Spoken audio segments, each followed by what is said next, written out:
distance, but here through Curva Grande we get another good run, and this is a much heavier braking zone into Della Roggia.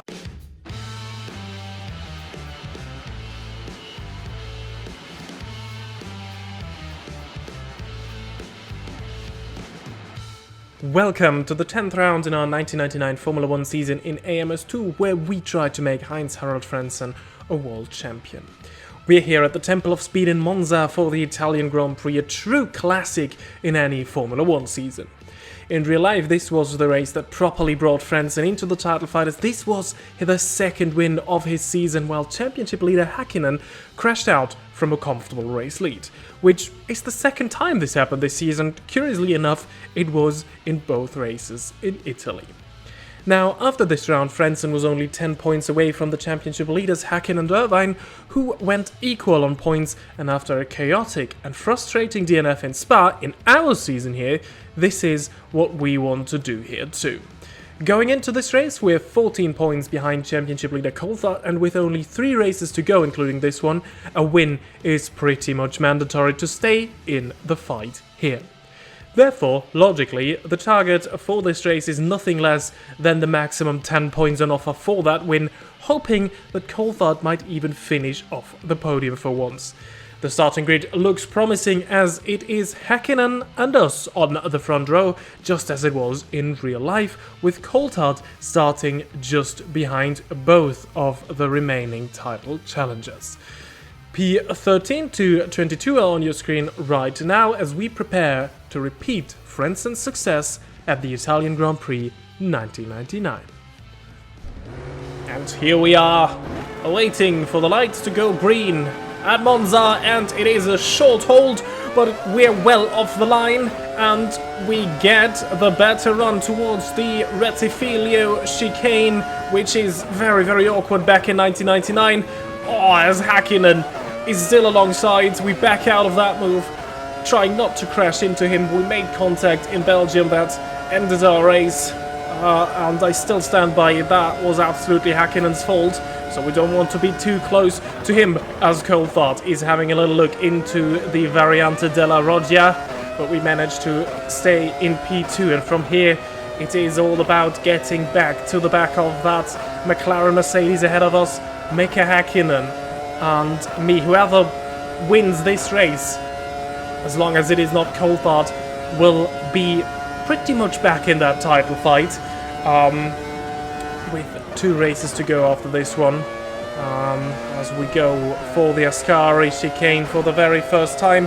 Have to lift a bit on the final part there, which means that we lack a bit of momentum here on the straight towards the Parabolica. That will lead us back on to the start-finish straight. This will probably be one of the shortest, no, pretty much the shortest straights this season, because so much flat-out portions on this track as we enter lap 2. And there is, well, it's over 1 second. I assume we are behind Häkkinen at this point, trying to be brave through this, super awkward Variante Rettifilio. Glad they changed it after this season. But yeah, from here we have to play a bit of catch-up, as I will let you enjoy the scream of the V10 engines at Monza's Royal Park.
been gaining quite well in the last 1.5 laps, as we are just about to start lap 4 of the Italian Grand Prix. As I said, the laps just fly by on this circuit. As this time out of Parabolica, we are as close as we've ever been since the start of this race, and look at the effect of the slipstream now. As we get a good run, we are briefly alongside him, going into the Rettifilia chicane, but the way this corner is back in the day, you really need to be fully alongside. The overlap has to be much greater to have a chance, but here through Curva Grande we get another good run, and this is a much heavier braking zone into Della Roggia. We managed to get alongside, leave the space for Häkkinen. We give him an extra wide berth after Spa last week, or 2 weeks ago. So we have to stay behind for the moment. Lesmo too, this is critical. Had to lift a bit there, but still we are getting a good slipstream, and just as we go under the old oval, we managed to get alongside. We are late on the brakes, we get a wheel on the grass, but crucially we move ahead of Mika Häkkinen, and now it is very, very crucial to get a good run out of Parabolica to not be vulnerable on the main straight. Focus on this corner, be as early on the power as possible, and this is looking rather well. Well, behind us also some action was going on, so let's just look at that as we begin lap 5. David Coulthard in the meantime has been passed by Eddie Irvine in the number 4 Ferrari. Ferrari, bit of a disappointing season here, trying to make up for it with at least a podium in their home race. Well, Irvine currently hanging on to it and doing me and Mika a great favour by costing Coulthard yet another point and keeping him away from the fight for the race win. But now towards the Variante della Roggia, he is alongside, he's later on the brakes, and even Mika Salo has a little look against his teammate, and Coulthard halfway through lap 5 moves ahead and back into the podium positions. Let's see if Irvine can get a run back. In the foreground you are just able to see me and Mika still battling it out. Really hard to get rid of the car behind you. Häkkinen stays behind, and so does Irvine. Well, needless to say that this battle pretty much raged on from here, but so was the battle between me and Mika Häkkinen. Beginning of lap 9, this one. Let's look at this battle from the outside, because you can see much more than from my onboard perspective. And this time Häkkinen is trying the same move that Coulthard did on Irvine a couple of laps earlier. We are later on the brakes though for the Della Roggia chicane, and we stay ahead for the moment. Häkkinen out of there gets a good run, but into the Lesmos, not really a corner where you can overtake, or it will go horribly wrong if you try. It is crucial, so crucial to get a good run out of Lesmo 2, which we do in this case.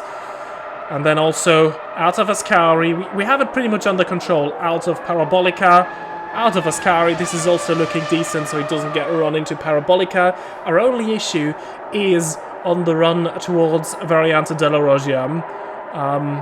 As you were able to see there, we're clear into the Parabolica. Also here, early on the throttle, run as wide as we can, and then shoot out onto this long straight to not give Mika any chance into Rettifilia. I do not trust the AI at all into this Variante Rettifilia. This time our exit is better. The thing is, if Häkkinen wants to go for a move through Curva Grande, we force him to take the long way, and then he does not get slipstream. And I get the feeling that we are a bit quicker in the straight line. Again, he has a little look out of the Variante della Roggia, but as I said, Lesmo not enough of a braking zone to really get a move on. And then Lesmo 2, this is working really well for us, but we cannot afford to make a single mistake. This feels a bit like the last 3 laps of Hockenheim, or in fact the whole race and last stint at Spielberg, which was a long distance battle with Mika Häkkinen. Well, back on board with me as we, well, at the beginning of lap 13, still did not shake off Mika. In fact, he's as close as he ever was. And yeah, this is now the battle from the inside. I have to manage my pit strategy a bit here, as we're not too far away from the pit stop. Again, you see the McLaren growing bigger and bigger in the rear view mirrors, but it is pretty much a dive bomb that he would have to do to get past us. And at least for the moment, he is not doing that, as we are approaching the halfway point of this race quite quickly. At this rate, the race will be just over half an hour long in total distance. But no surprise, over 330 kph towards the Ascari chicane. The highest speeds we'll probably see all season, at least average speeds. Hockenheim is a contender, but due to the chicanes and of course the technical stadium section, it does not come close to average speeds of Monza. And again, Mika too far away, as we expect to pit probably next lap, I would say. Again, Häkkinen having a little look, but you see it, as soon as he leaves the slipstream, he doesn't get a run anymore. Then he dives back in. He's not quick enough to try it. Again, let's enjoy the V10 sounds here.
Well, and as already announced, we are approaching our pit stop now. This may be crucial, because if Häkkinen can stay out for a lap longer, he might as well jump us in the pit lane. Let's hope he has to come in this lap as well, because I don't have another lap of fuel in the tank.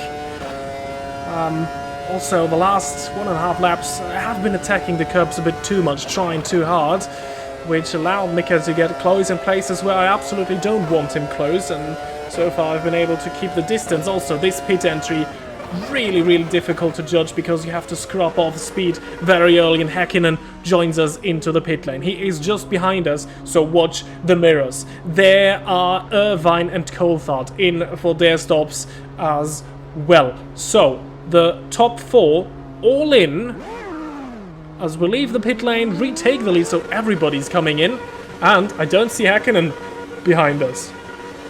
Our pit crew has done a much better job than the McLaren pit crew has.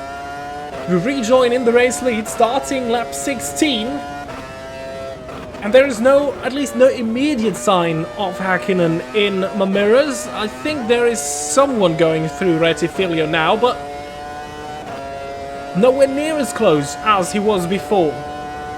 And as we approach the first timing line in Sector 1 here, we see that our pit crew has done a much better job. 2.8 seconds, a gap to Häkkinen now, which means he will not be in our slipstream anymore. So, no mistakes from here, and I think we might be on for a 4th race win this season. Well, let's jump ahead in time as I start the last lap of this race, and indeed, as soon as Mika was out of our slipstream, he was not able to keep up. The gap has been growing, so I can take this final lap in a quite relaxed manner. Still can't afford any mistakes. Keep it cool. But this would be a mega result. A win for us. Häkkinen second. Coulthard, well, he's still in a battle with Irvine. Let's see how this turns out. But let's concern us with that after the race. It's to finish first. First, you have to finish, a wise man once said. And just 2 more corners to go. Ascari. Very cautiously approached here by me. Stay away from all of the curves there. Don't spin on them. No, very, very embarrassing mistake as we did in Canada, which is another race that we could have won, but didn't. But in the end, no questions will be asked if the result is there. And today, the result is there. We win the Italian Grand Prix 1999. And of course, let's look at the point scorers. We win 6.4 seconds out of Häkkinen, and Coulthard just stayed ahead of Eddie Irvine and gets the 4 points for P3. Damon Hill, another double points result for Jordan, and Giancarlo Fisichella makes it a 2nd points finish for himself and the Benetton team. But this is the one, the Drivers' Championship. Let's have a look at it.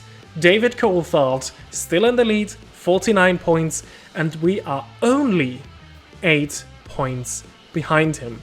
And that means we have it in our own hands again. This was a great result because that means if we win the last 2 races, we would be the champion regardless of what Coulthard does. This has brought us right back into contention and is an ideal situation for us to go into the last 2 races this season.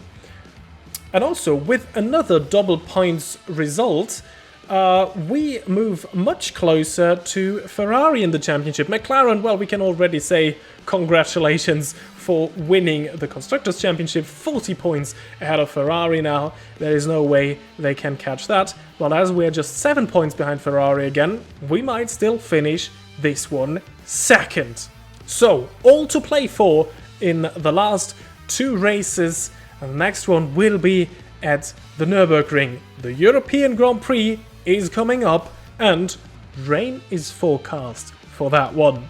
So subscribe to not miss that, leave a like if you did enjoy this video, and I hope to see you all the next time. Until then, goodbye.